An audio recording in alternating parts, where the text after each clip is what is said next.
for the green fees. So the Sustainability Committee is comprised of 10 students and 10 faculty and staff members. Students are the only members who vote.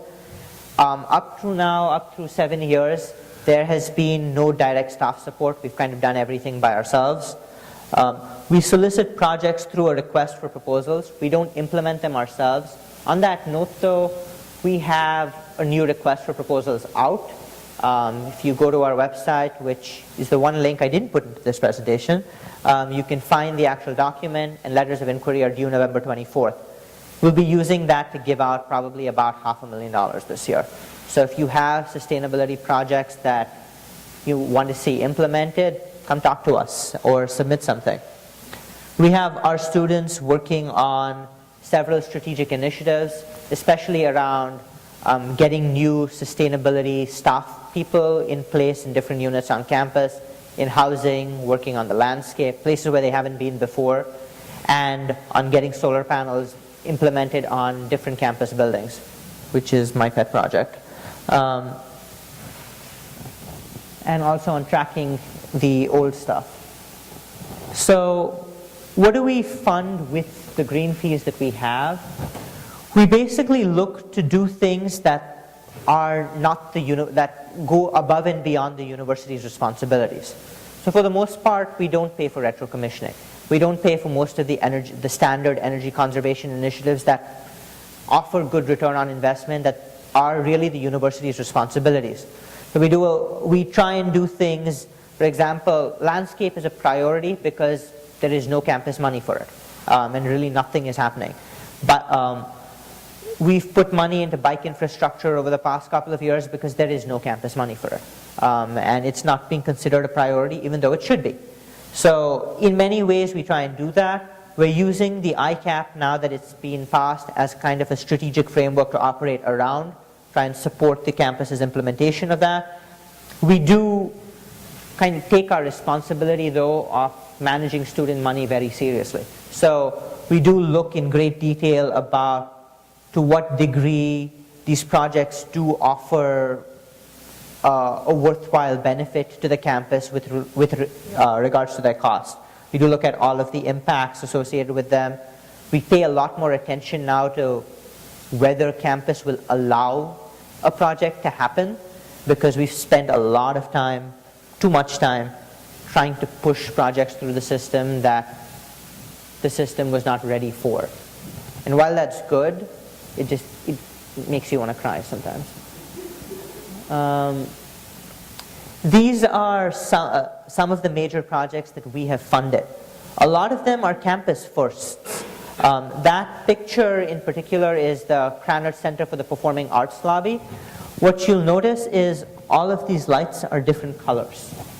The LED lighting project that we did at the Krannert Center has basically put in 570 fixtures, all of which you can control individually, all of which you can set to an independent color, all of which you can control electronically. To basically, you could turn that thing into a dance floor.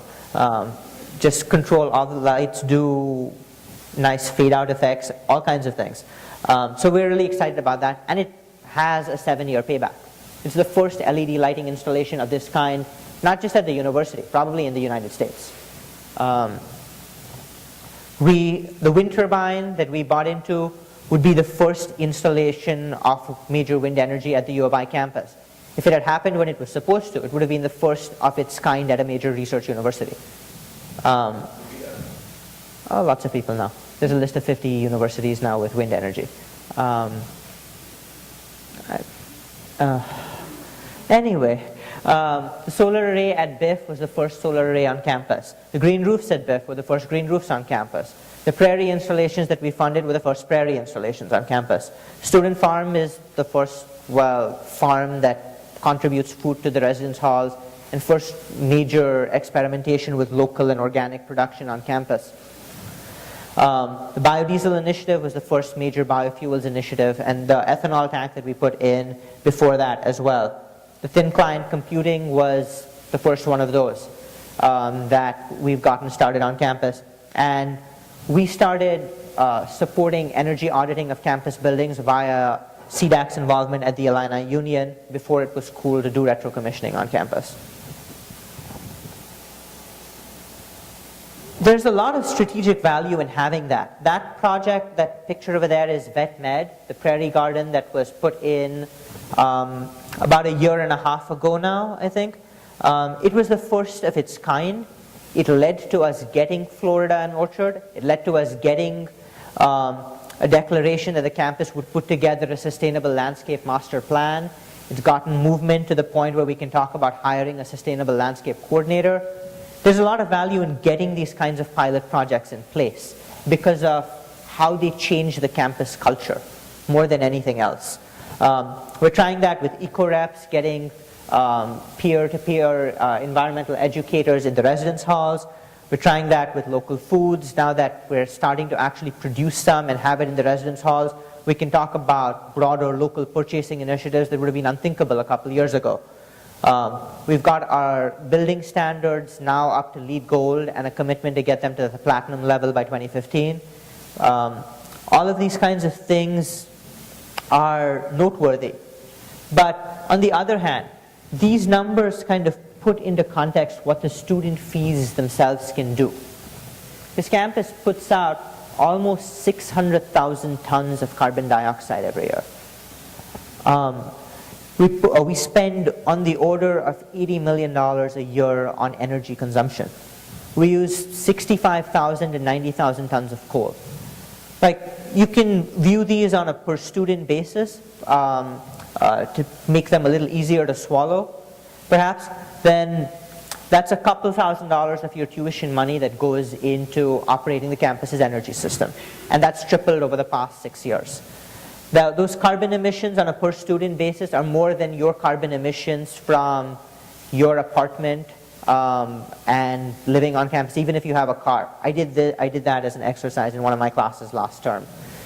The coal use, you're talking about 3 tons of coal per student per year that you use just at the university. That's just the coal, not the natural gas, not the electricity we buy off grid. But try fitting 3 tons of coal into your apartment. And think about what that represents, what we're doing, and the impact that we're having. It's tremendous and it's horrible. Now, we don't really have time to wait to act on this. This is kind of what drives me. We have absolutely no time to wait, and we have absolutely no option to have, like, we need everybody working on this pretty much all the time, is the way I tend to think about this as an issue, and why